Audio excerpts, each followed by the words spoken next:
Good evening, everybody. We are going to get started. Again, there are refreshments, Coke, pizza, vegetables, cookies, a whole bunch of goodies. So if you're hungry at any point in time, please get up and go to the refreshments and help yourself. So we're going to get started. My name is Chris Kovac. I'm one of the co-founders of the Kansas City AI Club. And, well, thank you. That's a lot of excitement. How's everyone doing this afternoon, this evening? Are you ready to talk AI? What a high-energy group of people. Happy to have you here.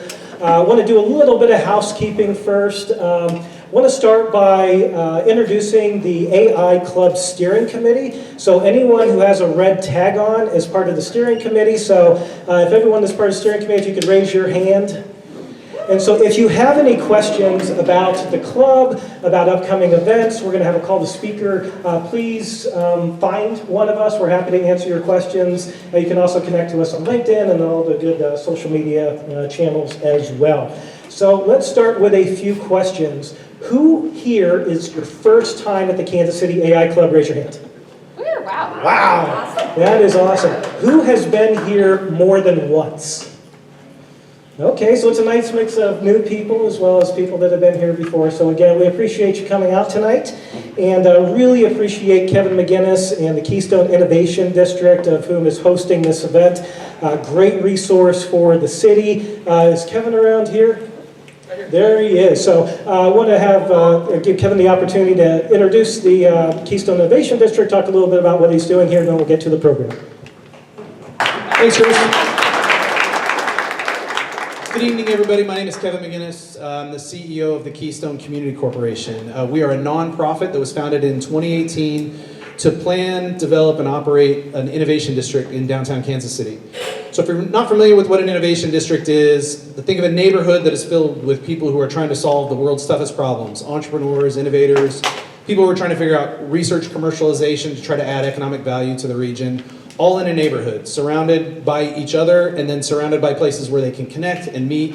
It's not a real estate initiative. It's all about events like this and programming like this. We run accelerator programs.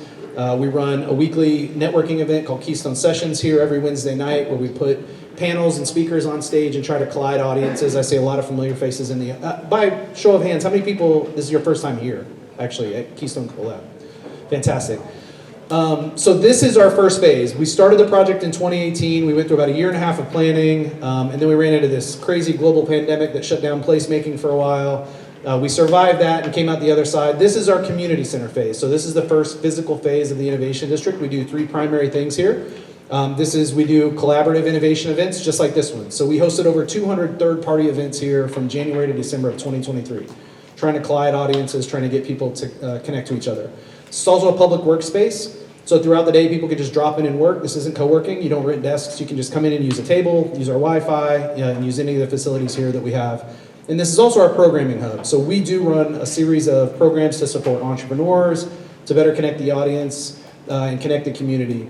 And we also have 8 co-resident partners that are listed on the board here. We tried to create a nonprofit campus to increase the vibrancy and really start to drive collisions.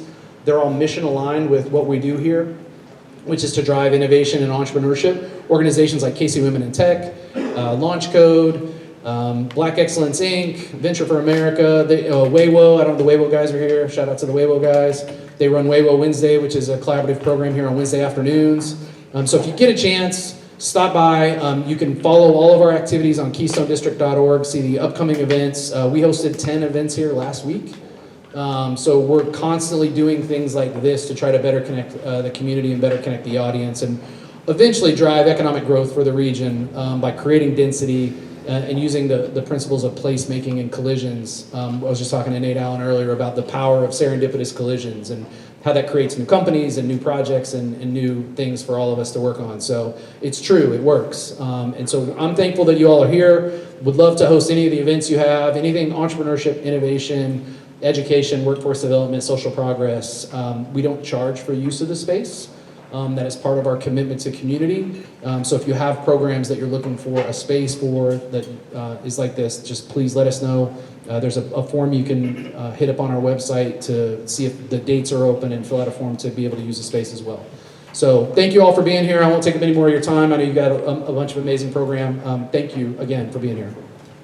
Thanks again, Kevin. What a great spot. I also want to let you know a couple other things. By being here tonight, you are sponsoring We Code Kansas City. Who's familiar with We Code? Okay, good. That's awesome. If you're not, go to wecode.kc.org. Wonderful not-for-profit in Kansas City, teaching kids how to code, providing them all kinds of resources. So 100% of the money that we raise tonight goes directly to them. As a matter of fact, 100% of the money we've raised this year for the first quarter goes to WeCode, and it's a couple $1,000s. So we do appreciate you supporting that great organization. I want to give a shout out to our sponsors real fast. Mfluence, the marketing agency, Kovac.ai, Voyage Consulting Group, SEM Rush, who actually paid for all of our refreshments. We really appreciate them. And last but not least, our media partner, Startland News. And I know we have a couple folks from Startland in the audience. So if you want to learn more about what we're doing at the Kansas City AI Club, go to Kansascity.ai. We try to make it simple. So we're going to have resources there. We also have upcoming events. We have a blog and so on. And so actually William over here working the camera, he's managing the website for us. So we are continually improving that. That's a good resource. If you want real-time information about what we're doing at the AI Club, join our LinkedIn page if you have not already. We're pretty active in that. And that's how you can kind of get up to speed on what we're doing, upcoming events and all those kinds of good things. So. I do want to have the photo opportunity. So what I want you to do, if you don't mind, is just kind of wave to the camera and put a happy face on. And the reason why is because, we're a relatively new community here. This is our 11th month. We are a volunteer-driven organization, and so people that are not able to come out, we want them to see that, hey, these are happy people, these are excited people. Kansas City is an awesome spot, doing awesome things. So if you can give me a little bit of enthusiasm on 3, I'm going to take a photo. Oh, how do you get better than that?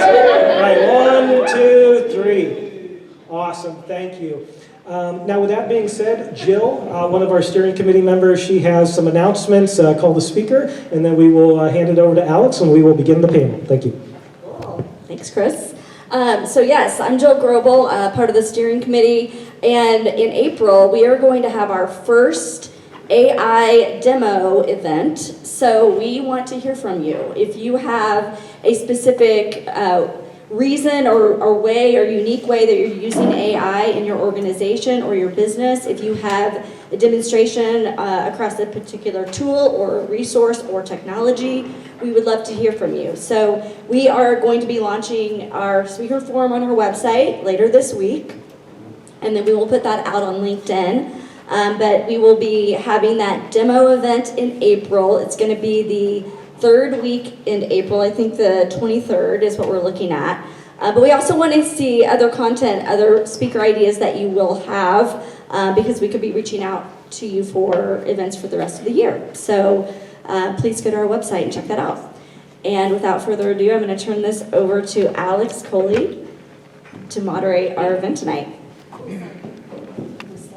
Hi guys. I'm Alex Colley. Sorry if I didn't told you. It's okay. It happens all the time. But I am the co-founder of DameSpeak. It's a digital marketing agency here in Kansas City. Started a couple years ago. We're in year 4 at the moment. So that's who I am. And I am moderating this wonderful panel that we are very excited to have here. But I'm going to let them introduce themselves. We'll start with the John on the right here. I guess it's left to you guys, but we'll start with John, and I want you to tell a little bit about yourself and what's your favorite AI tool currently. All right. Maybe. Hello, am I on? Yeah, hit the power button. I'm on. It's been a while.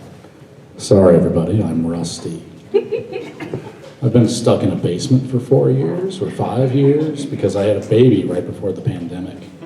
So we were already fairly socially distant by the time that started. So my first time out into the big wide world was DEF CON for Vegas, and I went out and I got COVID, and then I came back and the wife said, well, get your ass to the basement. So back to the basement I went, and frankly, I haven't really been out a lot since. It's wonderful to be here. I am John Benson. I am an attorney in the way that I am bald. So it means that I'm also not your attorney. People that know me know that that's a bit of a tagline of mine. I am an attorney, but I do digital forensics and I do electronic discovery for a very large law firm. Much like most of the people in this room, I've found a very meandering path to find myself where I am today.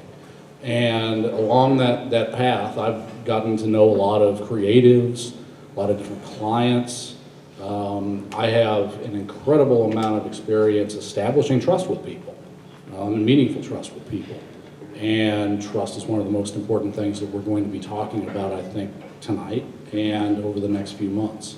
So yeah, I'm going to show up as kind of a turbo nerd and a lawyer. But right now, I really want to listen to everything that everybody else on this panel has to say, what you guys have to say. We can talk about how we can start building trust in something that I think is going to fundamentally change how we all live. So thank you all for the opportunity to come. Thank you for the space. Incidentally, I won't ramble too much. I have founded 2 local nonprofits, and to see something like this that is bringing other nonprofits here together is super cool.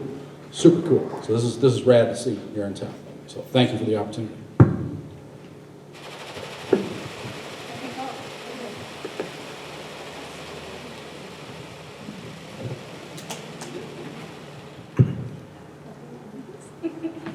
I was going to say, to clarify the point, John, I think we're literally all nerds up here. So maybe in the room. Hi, everyone. I'm Michelle Frost. This is Wilbur. I am a senior developer at Crema. We're a design and technology consultancy right here in the Crossroads. If everyone wants to give a little shout out to the colleagues. Yep.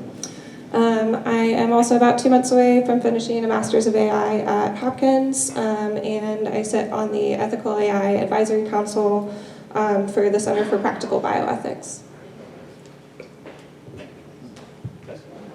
Testing. I just have to pass it. Hello. Thanks. I am Matt Rodriguez and currently work in Children's Mercy, managing their application security department, doing everything from securing open source to securing all of the applications and things that we use within Children's Mercy. I would say that my favorite AI tool is probably one that I use currently to secure code. It is a tool called, in a platform called Sneak. Uses deep AI code learning to understand different vulnerabilities within whatever applications you're building. So I think that's probably one of my favorite AI-powered tools. But you can't really get away from any other applications that don't use AI because everything's moving.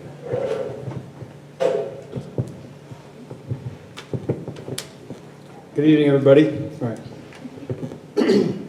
Sorry, I'm an Irish Italian and I talk really loud, so with microphones I get a little concerned sometimes that I might boom everybody. So if I do, I apologize. My name is John O'Byrne. I'm the General Counsel and Chief Risk Officer for National Advisors Holdings. We operate 2 banks, non-depository banks here in Kansas City that work nationally with investment advisors. I'm probably the least technical person up here, but I've been very interested in AI for the last couple of years, and it was charged this last year by our board of directors. There it was. Sorry about that.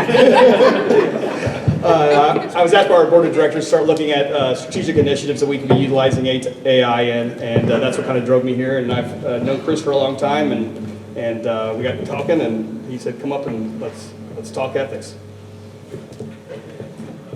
There we go. We're good. And my favorite application, I probably use Perplexity the most. I like Perplexity. It also, I mean, from a legal perspective, it's very nice in that it also gives you all the sites, the references, the materials, and so you can go back and see original source documents that it's drawing from. So that's probably my big one. I've started to play with a little bit with Counsel, which is a new one that's out there. At least it's been hitting my Facebook, tons of ads, so I've started playing around with that one, but it's pretty new to me. Awesome. All right, so we're going to start with one very easy, broad question, just to kind of get this party started. So we'll start this side this time. We'll start on, You're too close to the speaker. Come over here. Maybe it's not, maybe they have just too big We'll just can move around. I can move around. I'm good with that. So we're still going to start with John on the right this time. When you think of privacy, ethics, and security in AI, what is the first thing that comes to mind? Well, as a risk officer, the first thing that's always come into my mind is risk. And when I start thinking about AI, it really draws me to what's the framework in which I'm going to analyze the issues, right? How do we categorize and put both a qualitative and a quantitative level of analysis of risk to the issue and start to departmentalize it? I think it was, recall the young lady's name, Dominique just wrote an interesting book, and she has a framework in there. She starts to talk about it as a red light, green light, yellow light, where she starts to departmentalize or categorize what are the red light issues, what are the ones that are off limits, things like facial recognition, constant surveillance in public places, things that should be off limits to AI. What are the green light things like chatbots that are clearly in a good space, but most of the things are still in that yellow high risk area that you got to do this analysis on. So that's the first thing that always comes to my mind. Okay. I would say the first thing that always comes to my mind is everything that we can do to benefit us from AI. Everybody else that wants to attack your site, your company, your network can do the same thing. So not only are we able to build programs faster, we're able to utilize AI to go through tons and tons of data. We're working on the feedback. Yes. So are the malicious actors trying to steal our data. So that's really one of the primary things that I think about, mostly just because of my job, but I do have a major interest in securing as much of the application code as we have out there, which is tons. So I think if we're to give like a top 3 of risks to AI, obviously data privacy is one of them. We don't have a lot of regulation in the States. A new EO order was just signed last week. I have yet to personally review it. Hopefully that brings us to a few resolutions. But we really have to, as a society, start asking ourselves who owns our data. Facial recognition, who owns your face? Right now it's not you, not here in this country. You can look at Clearview AI as an example, and the way that they built their facial recognition platform was to scrape the internet and attach anything that had your name on it and your face to you. So that's Twitter, Facebook, all those things. And then, I think generative AI in particular, we have models that have scraped whatever they've, felt like scraping. And there's a lot of obviously copyright conversations happening right now, but it starts with us kind of making a decision collectively as a society of what's acceptable, what's not, what do you own, how do we handle that?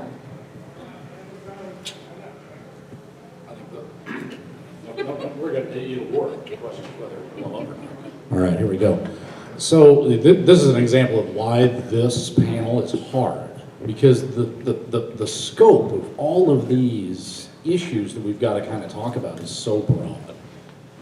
I come at this with something kind of fundamentally different, and maybe this is because I come at this as oh my God, I can actually use this kind of person, because that's the world I've been living in for the last few weeks.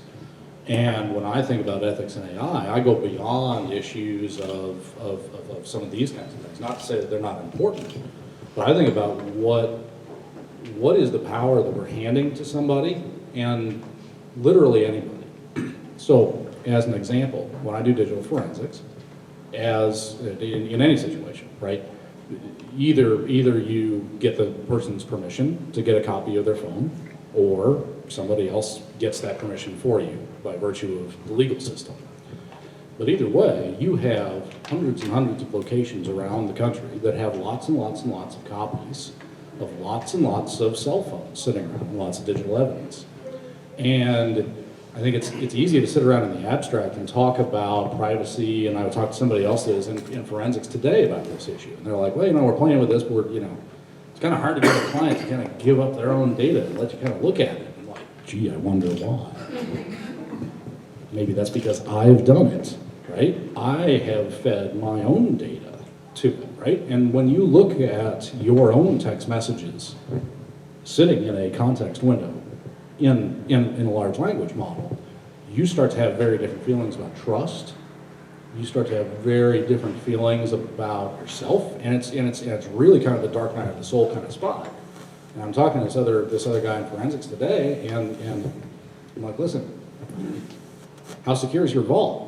He's like, it's going to be more secure after we just talked. I was like, you're damn right, it is, because we're all sitting on a time bomb, right? And we want to talk about ethics and AI.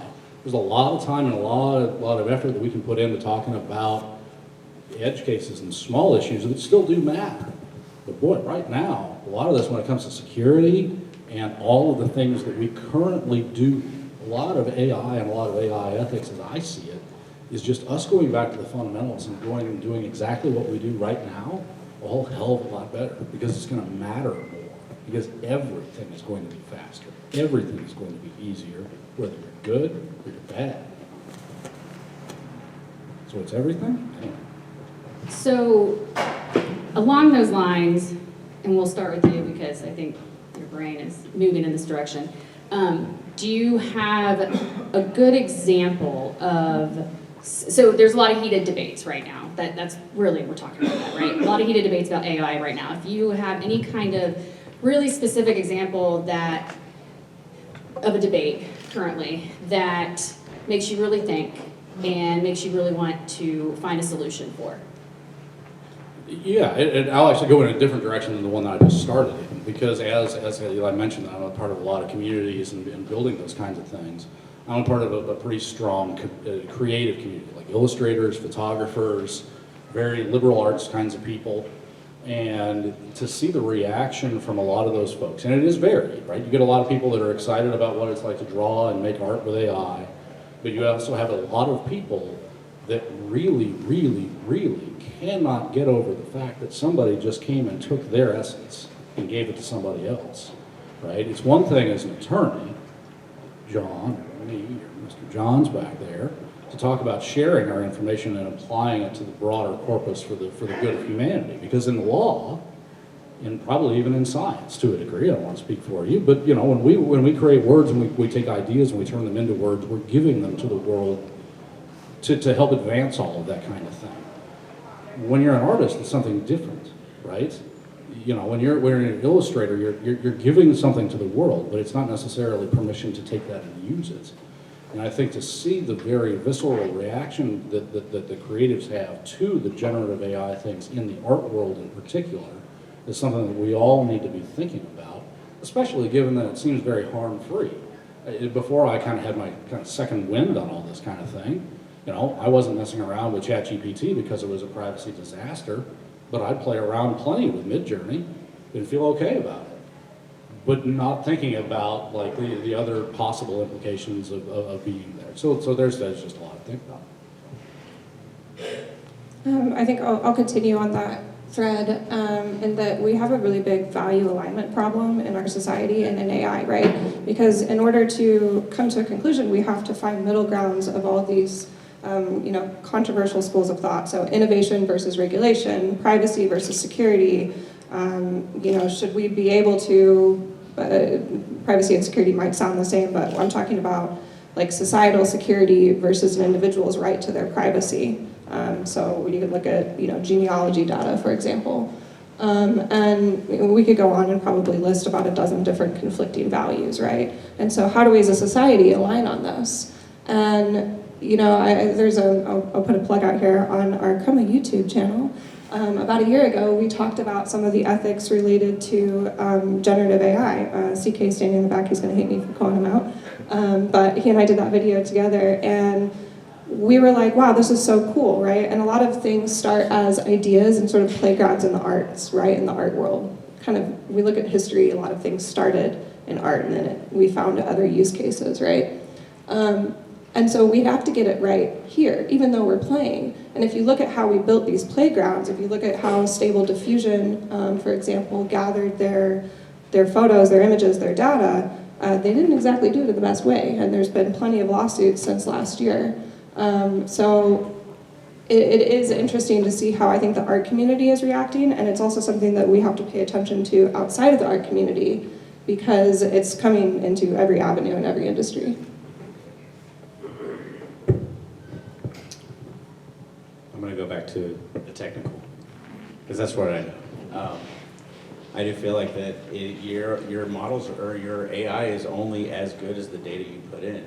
And so whenever you pull in all of this data from, there's Microsoft pulling in all of this code, application code, and they're using it to train their co-pilots or their different applications that help us code better. But if you take a look at some of the code that it puts out, I don't know if you've seen it, but it still has vulnerabilities, it still has issues. So not only are you taking that developer's intellectual property, who he may not have authorized it, you can use their code.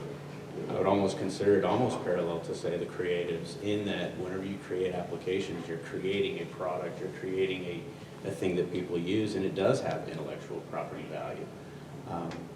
So just kind of from the code perspective, if you're just pulling in all of this different code, who's to say that you can use that? And so I don't know what the outcome of those court system, the courts are going to say, or who owns that data anymore, but it's definitely going to impact how everybody else ingests that code or ingests their data to utilize that for their AI system.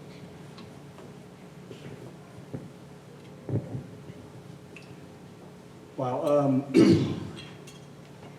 Kind of play off with your thread for a second. I think is kind of applicable to what all three of you were saying. I think one of the interesting things about AI is not that it changes the ethical code in which we need to operate underneath. It's really that it's an accelerator. It's the scope and the scale at which it can develop, launch, and iterate is at a speed we've never seen. And so, I mean, if I take, you go to whether it's art or music, as a musician, I'm influenced by a lot of people. I was influenced by the Beatles. I was influenced by Led Zeppelin. I was influenced by Mozart. And so what I put out is going to have elements of those things. But here with the AI, we're able to generate it so much quicker, so much faster, and we're starting to, where does it cross the line between influence and replicating expression of that art in those pieces, or whether it's code. But the other thing, to go back to your original question, sorry for the commentary, one of the first things that I would like to see solved, and I don't know how it will be, I have no input on it, but is how do we govern the access to AI? Because of the cyber and the criminal activity that's out there, all the forces that we're wanting to keep our information private from.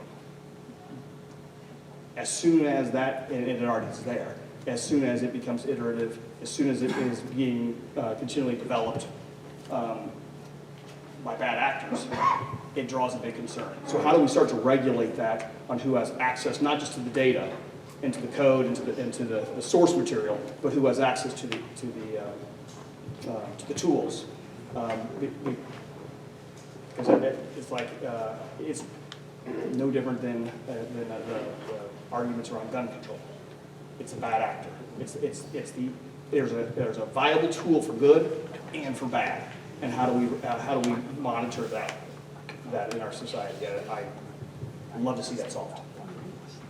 We've been dealing with that in the hacker community for a long time. Let's take our old friend Nmap, right? I mean, Nmap is absolutely one of the first things that you learn as a network engineer. Hell, I learned just about everything I know about networking by using Nmap. Not because I was going to be a network engineer, but it taught me what I needed to know to run my network. And in Germany, that may or may not be an illegal thing that you can have. The thing is that regulations are hard, regulations are bad, and regulations are bad at regulating. But crypto's great. So if we can lock down our data to keep our data safe from the new tools, that's, I think, where the potential is. I don't know that trying to lock down access to technology is a winning proposition. I don't know that it is. If we look back, I mean, that's been a loser. Well, I appreciate it. I think it's been a losing proposition dating back from the early 20th century all the way until now. and I don't think it's going to change. So it's a matter of figuring out how do we deal with the rest of it around the technology.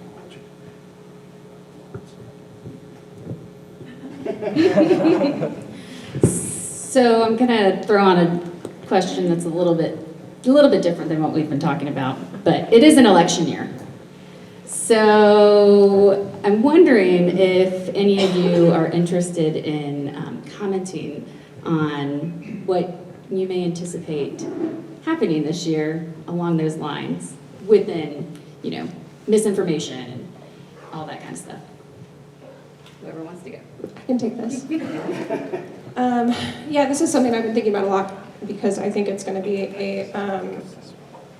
it's going to be interesting. It's going to be a shit show of a year of an election cycle, right? Because we have tools that didn't exist in the last one, and I should say not that they didn't exist, but they weren't being as utilized, right? And people are using them. Think of the misinformation that's come across the last 2 campaigns and amplify that. And right now, there's not really a great way for an individual to decide if something has been AI generated or not. And even you take out let's say the visual aspect of it, there was plenty of textual information in the last 2 campaigns that were automatically believed, right? And I think there's a new interesting aspect too of who here this past summer saw those swaggy photos of the Pope wearing yeah, right? And we all kind of laughed about it, and it was a really great image, right? But if you sat back and you thought about it, you're like, yeah, that's obviously AI generated because the Pope has a binary character, right? Because we know what to expect of a Pope's character, and so we can guess that he's not walking around in a $5,000 puffy jacket. But most of us don't have a binary character. The presidential candidates certainly don't. So it would be very easy for someone to generate something, and even if we can look at it with a discerning eye and say, yeah, that's probably not real, there are plenty of people in this country that will. And so it kind of comes down to responsible usage, and also, there's an arms race for determining what has been AI generated and not, and it's just everybody buckle in. Can I interrupt you? You used a term called binary character there that is a little bit new to me, but is probably not new to you. Can you explain that? I mean that, when we say binary, we mean 0, 1, right? False, true. So there's 2 sides of the coin. And so really what I'm saying with the Pope, we're going to think, there's been some use cases that have disproven this theory, but for the most part, they're a good character, right? There's not a lot of nuances in how they might behave. I'm not going to say the opposite of good is evil, because that's a philosophical debate. But there's one side or another, right? That makes sense. Anyone else care to comment? Hell, I do. That's what I get for taking shots before we go up. If you go back and you look at the history of the 20th century, there was a telegram that was sent from the ambassador to the Soviet Union by from the U.S. And he sent a very lengthy telegram back that kind of explained what he believed the Soviet Union's strategy was going to be during the earlier days of the Cold War. And it's fascinating to go back and read it right now, because it reads as if it were the playbook that was followed during the last election. So I think, knowing that Russians typically do Russian things, and they're people of pattern, I think they're going to do the exact same thing they did before, except with the other technology. It's scary, and now we're getting into to the edge, but I don't know. Honestly, I think I might be more worried if I didn't think that everybody had already made their mind up.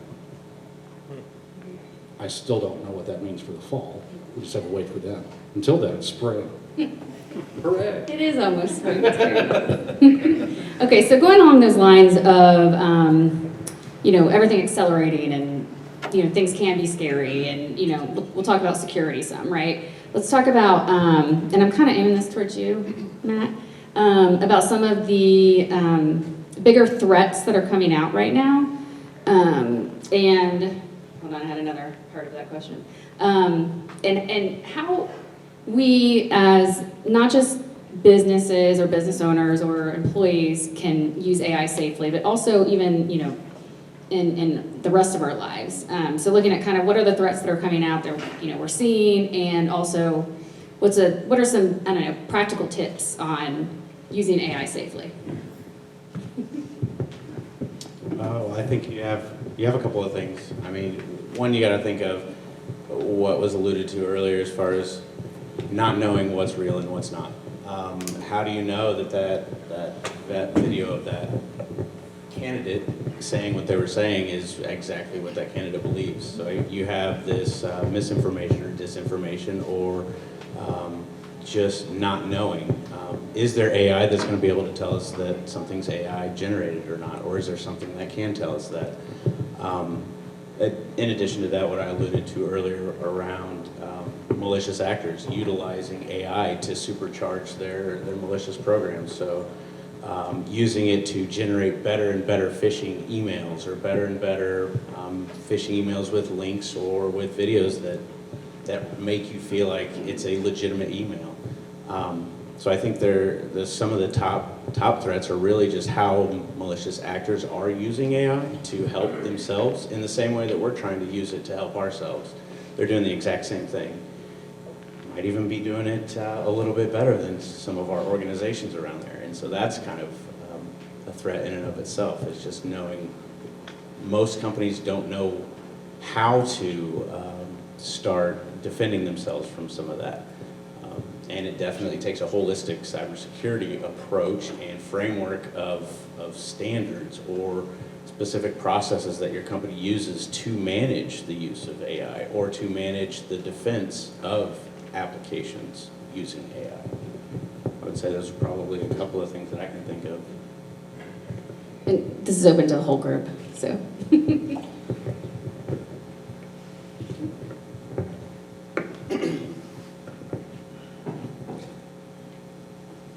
I think one of the other threats that I see, whether it's going to the political conversation or to the businesses and organizations,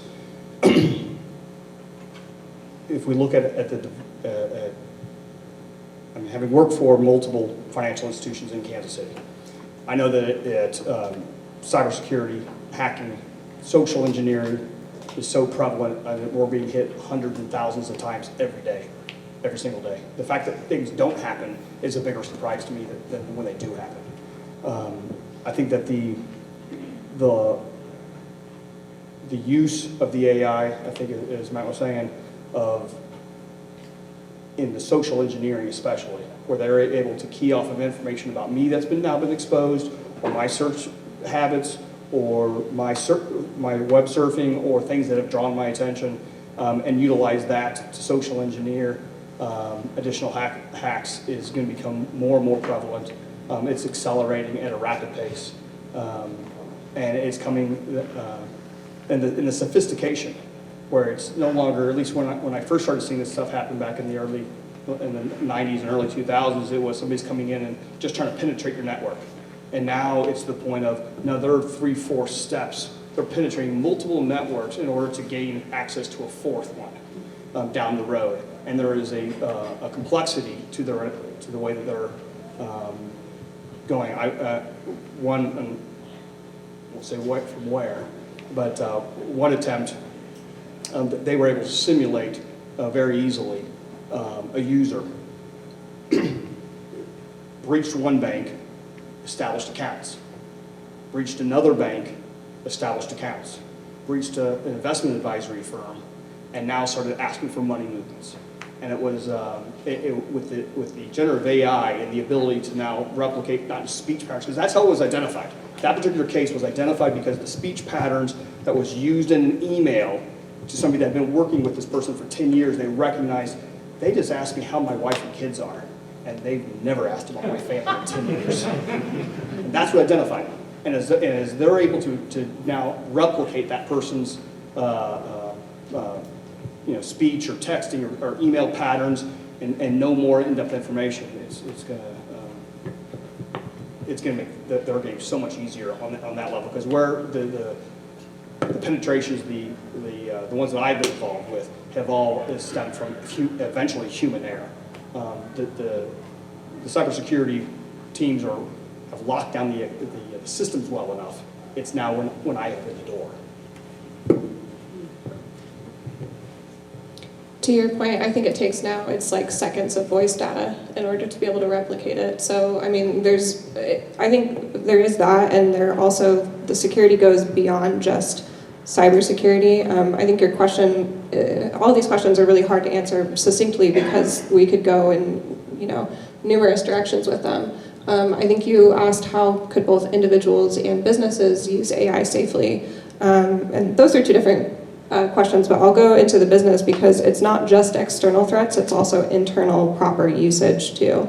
So like at Crema last year, we developed a generative AI policy. In some ways it's a CYA policy, but everybody should be putting them out there right now to make sure that we understand how our employees are utilizing AI internally and with client data. And we kind of put out a general if you wouldn't tell your competitors, don't put it into ChatGPT. The safe usage goes a lot deeper than that, right? We all know that we have to vet what comes out of it.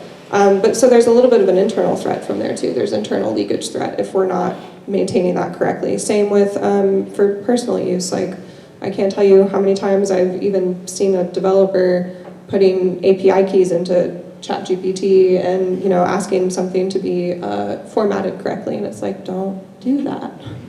So if you wouldn't put it publicly on the internet, don't put it in the systems.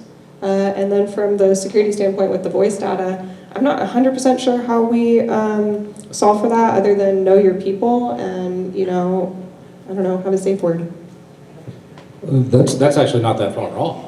Like, I mean, it's fairly silly. It's banana pants that, I've got a hold on my credit, right? Because my Social Security never got compromised, just like everybody in here, whether you know it or not. And I went to go buy a car, and I go in and I got to do the wacky quiz of all the kinds of things. And that's fine. I didn't mind when all these banks called me to be like, hey, did you just apply for a car loan? I'm like, you bet your ass I did. Thank you for calling. You guys are the best. Yet, if I would have called my bank, or somebody had called the bank and said, literally just wire all this money to this random person, somebody at the bank might just be like, cool. That's kind of wrong, right? I mean, there are also some opportunities to step back and be like, can we add some additional security here if social engineering is going to get a lot worse? How is the banking system sitting around sending all this money around without putting something up in front of it? I don't understand. He does. So he's going to tell me why I'm wrong. Maybe we'll all. No. I'm going to tell you why it's a problem. Because what they do, what they require, whether it's the Treasury or the OCC or any state division of banking, they're going to require secondary controls. So that says you never take it the first time. You have to call them back. You have to call them the number. You have to ask the particular questions. The problem is that all can be hacked too. Sure. It's not But I also take too many calls from people that have had $100,000 taken from them, and the FBI doesn't care because $100,000 doesn't move the needle. So it's like, hey, let's get out and fix some of this kind of stuff. It's like 365 and all this other stuff. It's just like this is failing open way too easily right now. It's going to fail open a lot easier once you get a hold of this kind of thing. I mean, think about when Miss Clippy actually works against an entire organization, right? The whole thing. You get in there, you're an evil HR person, and you're like, hey, Miss Clippy, show me all the spicy stuff, and it's done. That's a big deal. That's a big deal. So along those lines, because you just gave a couple pretty good tips there, Michelle,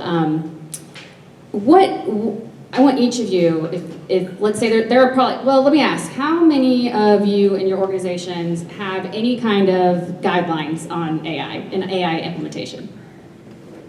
So about 20% probably. So, and as Michelle just mentioned, we should all have something, right? I mean, you really should. So if you can give your top first, for an organization that has nothing in place yet, what's your first number one top tip that they need to do to start getting this in place? All the way down here? Go for it. Okay. Number one tip. start. I think it's probably, and I'm going to go simplistic. I'm going to come off of technology for a second. I think the first thing is looking at your corporate values. I think too often companies, I mean, as I was saying earlier, AI isn't changed business ethics. What it's changed is the scope and the scale at which these are being exposed. And so as you begin any analysis on any of these, it's go back to the corporate values. What does your company really stand for? What are you trying to actually achieve? And I'm not talking about what are you trying to sell? What are you trying to get today? But what are the things that your company really stands for? And now use those as tools, as gateways to look at all the technologies, all the different applications of AI, and how is that promoting what you're trying to achieve. And that's a good first litmus test before you start to go down the path of how to implement any of these systems. So you're saying define what it is to your company and understand the values that your company has initially. I agree. I think that we definitely need to take a step back, not necessarily stopping anything, but take a step back and just critically think about the impact. Get together with a committee, a group, whether it's leadership or not, whether it's from the bottom up or from the top down. There needs to be a group talking about it within the company. I think so many companies have different silos that they don't collaborate interdepartmentally about how, one, it can impact our clients or our clients' data or our patients in the case of healthcare. We don't think about what that impact will be if their data is gone. So yes, from a security standpoint, protecting that data, but also how can we use it within our company to scale our values or scale our products that incorporate our values. So I think that one of the first things would be forming a group, forming a committee that a steering committee, a leadership committee, or whatever you want to call it, a working group, kumbaya team, I don't know. Do that and just talk about it. Yeah, I mean, that's pretty much what we did. We had 4 individuals who sat back and said, okay, how's this going to affect us? And, part of it is it's not just outgoing, right? It's incoming. And it's literacy. It's making sure, number one, that our employees understand the tools, they understand the risks of the tools, they understand the accuracy, the misinformation of the tools, the limitations, and the use cases, right? We're not trying to put, what is it? I always get this backwards. Round pegs and square holes. So making sure that we understand the use cases for things that are appropriate, but then also, we have agreements with our clients, right? And understanding the nuances of client engagements, because maybe one client is okay with it, but another is not. And as a technology consultancy too, we have to consider not just ChatGPT, but also Copilot and code that's being generated by AI models, and some clients are okay with it and some clients are not. So making sure we're kind of understanding the nuances of where those go. But I would say that before you can even, those are nitty-gritty details, start with literacy. I'm going to steer clear of too much on that, being the one that works for a big law firm. But I will say that I think that all of this is awesome. But make sure that everybody that's involved in that room and that discussion has firsthand experience using the stuff. Because I think that, this is absolutely preaching to the choir, right? Pull up the Drudge Report today or yesterday or tomorrow, and you're going to see the same kind of inflammatory nonsense. It's like a whole bunch of people standing around who've never gotten in a swimming pool talking about what it's like to go scuba diving. Unless you get in there and you actually use these things on a daily basis, it's really hard to give a good take. So you find those people who are going to get them involved, but also get the people involved that need to be there. And the people that need to be there are not necessarily going to be the people that are there to talk about an upgrade to the Exchange server. I think that this is going to be, I think we all can agree to that. That's why we're all here on a Tuesday night, right? This thing's different. When users get, because we all put the fear of God into them after ChatGPT came in and really just stuck it to everybody on the privacy front. And then we just scared them all away. Because for a very brief time there were users that were engaged and excited about what they could do, and like how they thought that they could make their own, fairly banal jobs a little bit better. And then here comes IT to be like, oh my God, the company secrets. Don't talk to it. Don't talk to it again until we come back to you. Well, that's not going to work this time. I mean, for those of you that were around for the iPhone and remember watching the final death throes of the BlackBerry crowd, okay, it's going to be like that, but so much worse. And it's going to be way uglier, I think, for those folks that are still going to be like, no, I'm waiting for my white paper from Gartner. We all know this is moving too fast for that. So, buckle up and get ready. But get the people there that know, because those are going to be the ones that are going to be take your company through it, right? Because right now, I don't know that anybody knows. Maybe you do. If you do, tell me whether right now you're working at RIM or whether you're working at Apple. I don't know.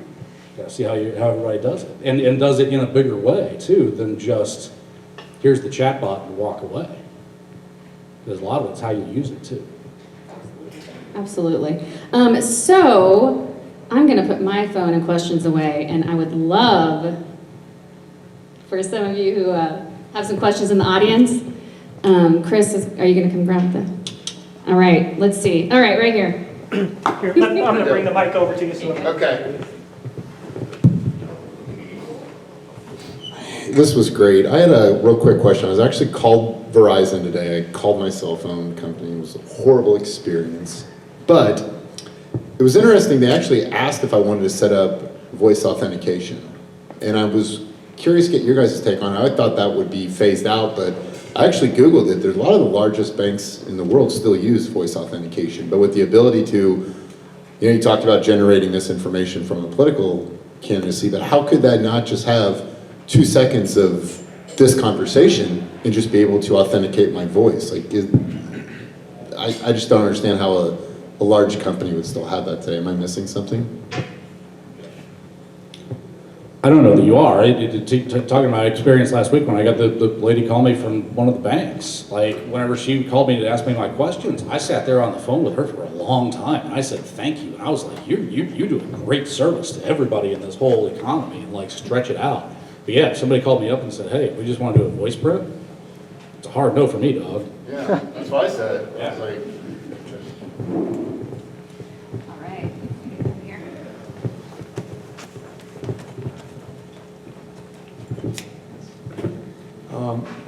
My question is, should we look at ethics, privacy and security applied to AI as a firewall in case AI goes rogue?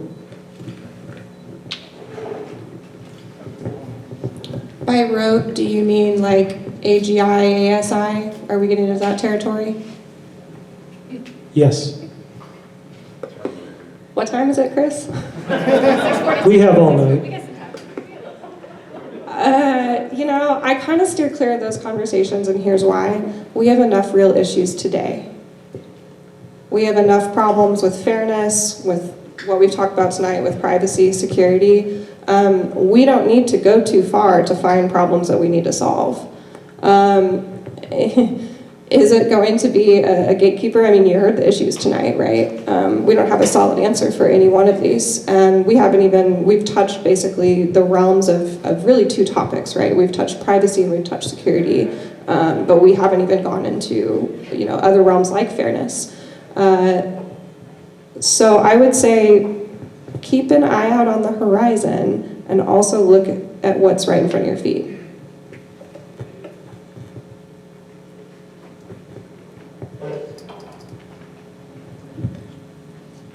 I'm not sure if you guys are aware of what happened recently with Google's Gemini. Do you guys know what I'm talking about with all of the image generation? They essentially would generate images of white people. How does that happen? I'm curious, I feel like with Google trying to not introduce any bias, they introduced a lot more bias. And I'm just curious how Google, being such a huge company and leading the AI game, I guess, next to OpenAI, how did that happen? And yeah, that's my question. Are we talking about the same company that tagged black individuals as gorillas and solved the problem by removing gorillas as a label? Or are we talking about the same company that sells advertising and wants to make sure that you're looking at the web search results every time instead of taking advantage of the AI to find an answer and move on with your life? Yeah, that company. That company? Yeah, I don't know the answer to your question though. Yeah, no, good question though. Either somebody messed up or they did exactly what they were supposed to be doing. And Maria, I'm actually not super, I haven't heard that one, so feel free to text that to me, because that sounds great for my summer talk. But I mean, if you look too in generative AI, like bias is a huge problem because, oh gosh, I wish I could think of what this project was called. But somebody did a recent project and it was absolutely beautiful from a UI perspective, the way that they designed and presented their research data. But basically they said, give me an image of a CEO. Give me an image of a social worker. Give me an image of a fast food worker. And they did this across several different types of industries, different job titles, thousands and thousands of times. And what they found was bias. Okay, and you could summarize it. So, I mean, we have bias in literally every AI system, including image. And to that, just to keep it in context, because also remember the entire rest of the world exists too. Because yeah, that's a thing. That's absolutely a thing, depending on the eventual application of it, right? I mean, especially if you're going to turn the robots loose to do everything. But also, as I sit here from the pragmatic side, I hear that and I'm like, yeah, but there are also real people that are sitting in jail because of bias right now, because 12 people were biased and put them in prison. So if there's ways that I can take this text-based thing and I can let them get out of jail while we worry about all this other thing, that'd be great too. So, you know, if we can try to do things more than once at the same time, that's gonna be something that really helps. And I think really kind of establishes a level of trust in the industry too, right? I mean, there's this ton of people out there that just flat out think that AI is here just to take everybody's jobs and set the world on fire. And if, depending on who you talk to, that's probably what their take is. I also don't think that's the take that you get from the people on this panel, but I also think this is early enough that we get a chance to choose whose future we want, no matter how confident they are when they show up in Business Insider. You know, I don't care that you built a web browser in the 80s. You're wrong today. We're not going to do it that way this time. We're in charge now. I think biasness is, I was wondering when this was going to come up because it's such a huge topic in this area. We're in such a transitory place within the world right now. I mean, look where we were 100 years ago. Think of where we're going to be 100 years from now. I think now I'm going to step a little bit out of the technical, my comfort zone into the technology, but in order for the machine learning to have the quantity of data available to it in order to make certain judgments and decisions requires a large set. And so historically, it's going to go pull historical data, and that's inherently biased. And so you're just, by the nature of what you're asking, in the state of where the world has come from, it's going to be biased answers until we can progress as a society long enough to build up, I think, an adequate data set. Right? Yes, and. Yes, and. Yes, and.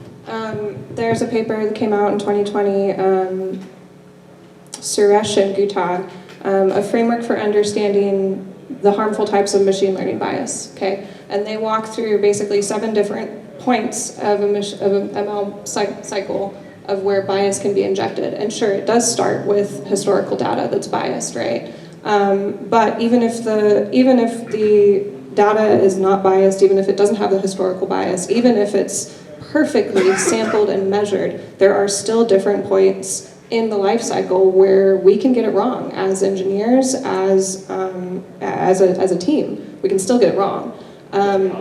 Yes, and there's like in deployment and the evaluation against benchmarks. So, for example, in a lot of like facial recognition benchmarks are biased themselves. So if we're trying to check our facial recognition system against biased benchmark, it might tell us we're doing great.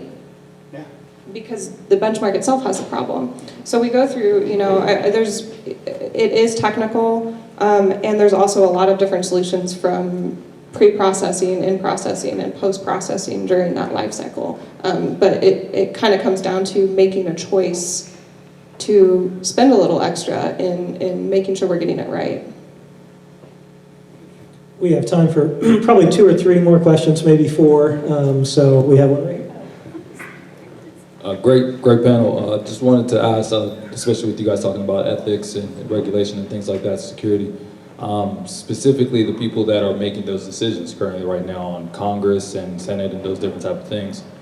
Just talk to you guys' outlook specifically on the fact that just from unfortunately a bias standpoint, a lot of them don't understand the technology but are making rules on the technology. Speak to that, like I said, the fact that we have, kind of like what he was mentioning, people that have never been in a swimming pool talking about scuba diving.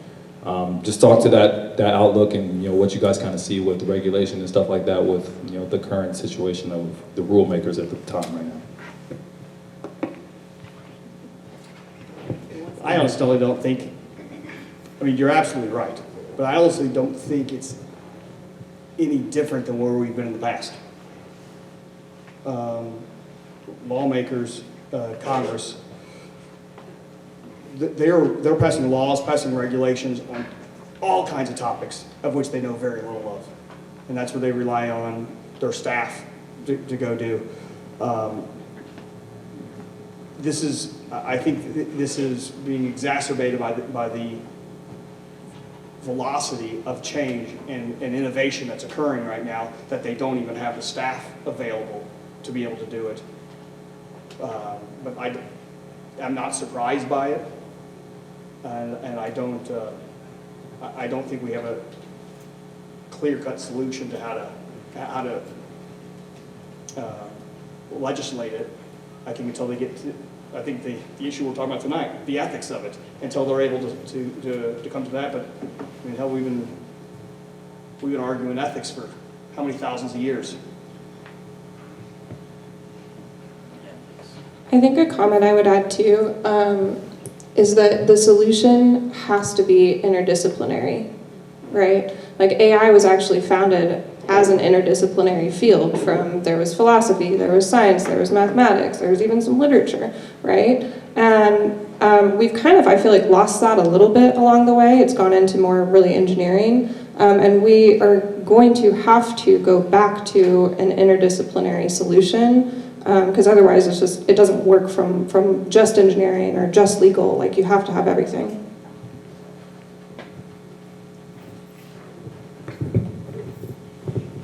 I'm going to skip to the next question. You can probably guess what my take is on Congress.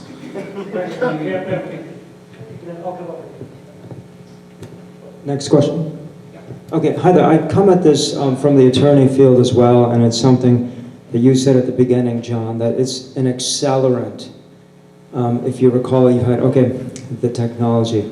So, don't you find, do you agree that each time we have an emerging tech, there seems to be this wild west of openness and possibilities and a bit of craziness, but if you actually step back and with a clear mind distill what the issue is, it's that we actually have laws in the books that criminalize most facets of things that have been brought up in this conversation. So if I say, you were talking about music, if I say to ChatGPT, give me a song give me lyrics inspired by the song Black Dog, that's not a civil offense. But if you say, rewrite me Black Dog and blah, blah, blah, that's a copyright violation. So that was accelerated by telephone. Before ChatGPT, I had to sit down and take 30 minutes to do that, or I had to pay someone to do that, but it's still a violation of the law. So if we step back and with all this noise around, we look at a lot of the problems presented, such as with that mindset, don't you find that a lot of this is just that we're just talking while this is happening around us? It's happening in foreign countries while we talk about the ethics of it. And it's just, you watch a Bollywood movie and you can't tell if that actor, you have to really go out and figure out if that actor looks that old or not, because they don't even tell you. I guess if you talk about we can't tell anymore if things are being done with AI, maybe hasn't it always been that way? Hasn't always been, well, the government lied about things about World War II, about the Vietnam War, the Iraq War. They presented things and we didn't question it enough. Now it's getting to the point, you know what? Somebody tells us something, we don't believe anything now. Maybe that's a good thing. So I find that these have been, isn't it useful to look at these things like these problems have always been around, but it is the accelerant. That's my long-winded question. No, I agree. I think, there's been a study, and I've seen this, I don't remember the details on it, but it was, they were looking at, 75 years ago, what were the biggest issues that the world was facing? And then they flashed forward 50 more years and said, okay, what are the big issues there? Completely new set. And it was things that they hadn't even considered.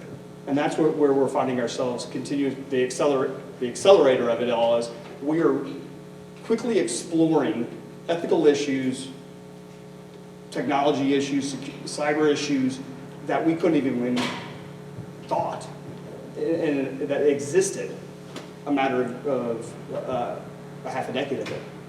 And it's continuing to go faster and faster. I think, going back to one of your questions earlier that I didn't comment on, but the thing that scares me on the political land front is that because of the misinformation, because of the acceleration of the technologies and the things that it's able to do, are we continuing to bifurcate the country into and soundproof the two echo chambers that are currently in existence? And it saddens me to watch that happen to our world. Sorry, that was really dark. That's all right. I can lighten it up by talking about the My Lai massacre. No, I don't know where you went to law school. Mr. Johns, you might remember this. My evidence professor when I was in law school was a guy named Bill Eckhart. And Bill was a JAG officer, and he was one of the prosecutors for the My Lai massacre. Old school trial lawyer, right? Go do country lawyer stuff and do country lawyer things. And you got an entire textbook of the federal rules of evidence. And the colonel taught every single one of us in that class that none of it matters. It all boils down to three different things. Anybody from UMKC and had him, you better remember this. Is it relevant? Is it reliable? And is it unduly prejudicial? And if you look at any of the results that come out of this kind of thing and you think critically, is this reliable? Well, how do I know it's reliable? Well, because it came from an LLM that I trust, or because it came from the New York Times, or because it came from neither. Doesn't matter, make your choice. Is it reliable? You run through that analysis yourself. Use these kinds of frameworks of critical thinking, because we've much like all these kinds of things that we're acting like they're new, we already have these frameworks of thinking and ethics and everything like this.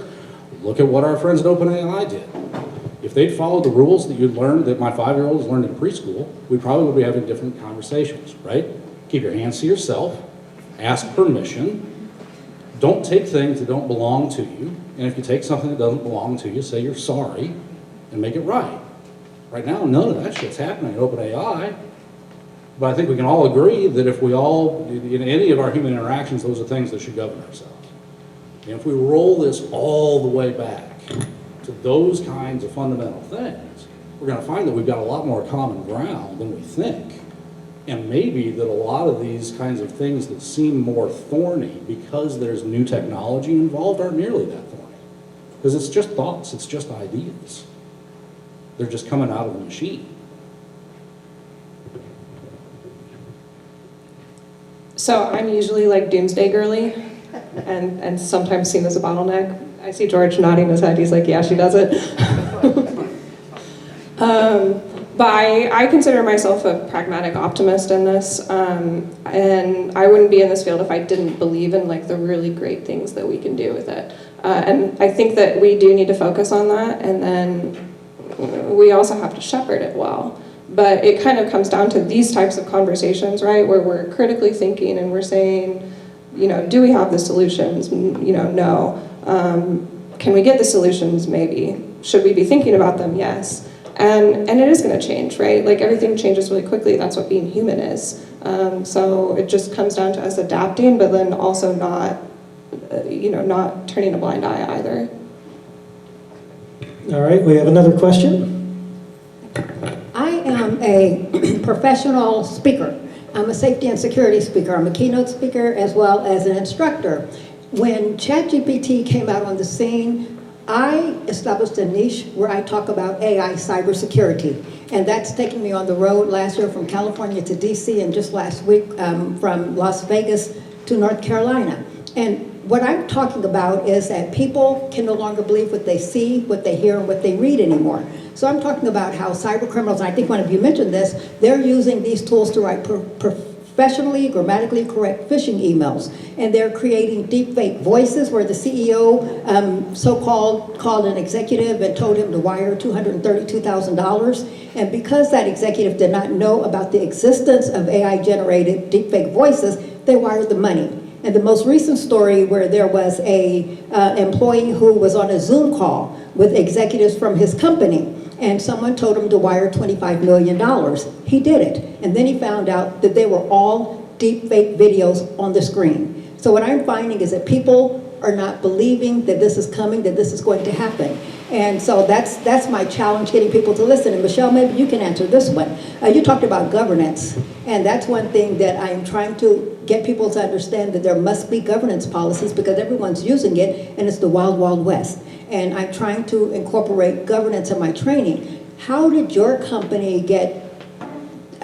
get the governance to be taken seriously? And if you're doing that, are you also establishing the safety policies where people in the company needs to understand that the information they put in is not private and that it could cause liability as well as risk issues? The only thing I can do is put a dollar amount on it and share stories, but how are you able to overcome that? So I'll answer that in a couple parts here. First, we're a consultancy, right? So we help our clients navigate these waters. And last year we put together an AI readiness assessment because we were having a lot of, I think, repetitive conversations with kind of the similar questions, right? And trying to assess where an organization might be and how we could help them move into that next phase and sequence. And one of the sections is on governance. And I think sometimes when people,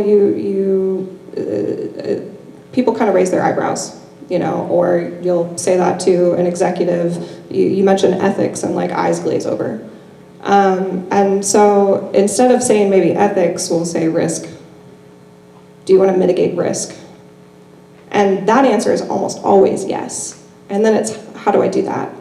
Well, governance. And I mentioned earlier that it's an interdisciplinary solution. That's the same thing when we're building these products, right? Because our product team building an AI solution might look a little bit different than if we were building, say, a web application, right? We need more people involved. We need different stakeholders involved. We need different hats. We need legal hats. We need domain experts. We can't isolate it. And then we have to continuously update it as well. All right. Do you want to follow up to that answer? Yeah, I was just going to say that, if your company's already doing governance in other things, utilizing those existing frameworks can help. Not saying that, everybody's going to do it that right way or that committee is the right one, but getting in front of existing frameworks or existing committees or existing working groups to explain that and then disseminate it through their already existing framework for managing governance of other things is a thing that we would like to try,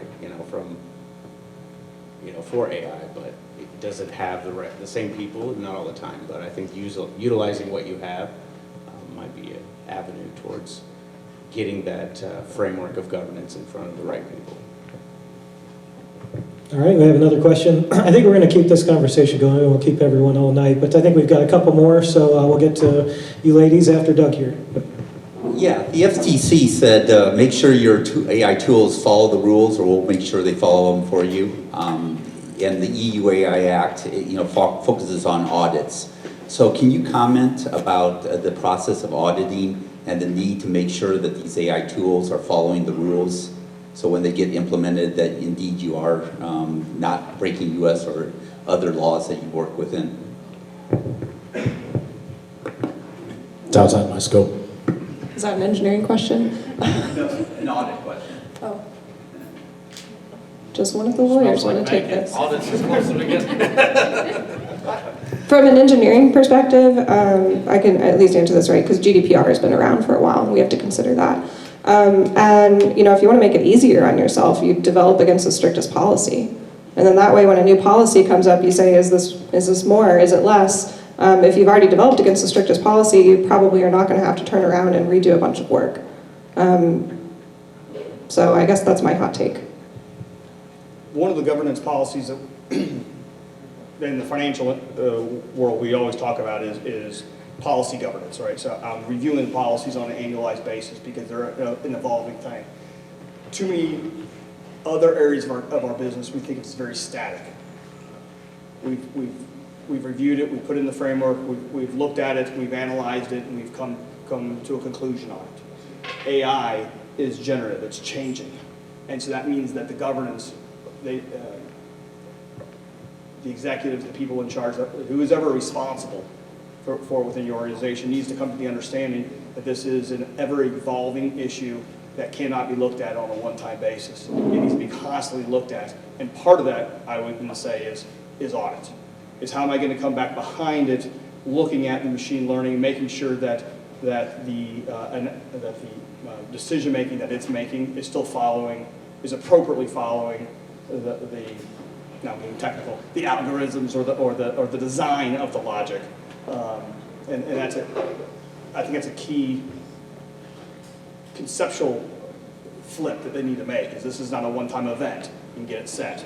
This is a constant that we're going to be doing ongoing for the life of this of AI within the organization. Hello, hi, my name is Shelley Waymeyer. I'm here representing Rhapsody. I have two questions, and they're both in the healthcare space. One, I'm curious from your perspective, Matthew, if will you or your team, or I guess maybe even just speaking generally from your experience, will you apply a different set of reviews to tech for your organization that uses AI? Do you think healthcare organizations should be thinking about AI differently in security reviews, in procurement, or developing their own? I think that the healthcare industry definitely does need to think about it differently. We have protected health information, obviously, with different frameworks, have different compliance issues and things like that. So I think that we do need to take a look at it from that perspective.